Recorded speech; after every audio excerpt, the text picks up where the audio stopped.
En plein XXIe siècle, il se passe au cœur du continent noir des horreurs, des atrocités, des barbaries et des crimes inouïs et indescriptibles dont sont victimes les peuples du Congo aux grandes dames du monde.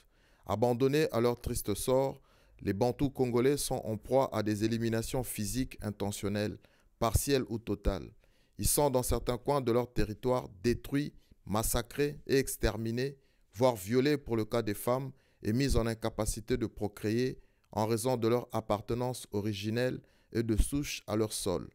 Ces massacres de masse sont intentionnels, systématiques, planifiés et programmés par certains États africains voisins qui bénéficient non seulement du soutien de puissances occidentales, mais surtout d'une espèce d'approbation qui ne dit pas son nom, par contre visible par l'amnésie dont souffre curieusement la communauté internationale au sujet des crimes qui sévissent ce pays depuis plus de 27 ans, comme qui dirait qui ne dit mot consent.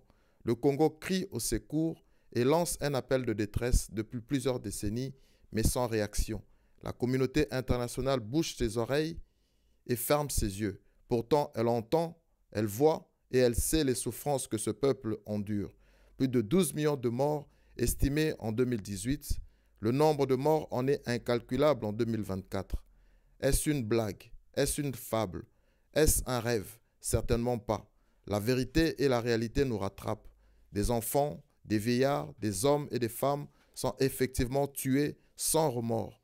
Autrefois à l'est du Congo, mais depuis sur toute l'étendue du territoire.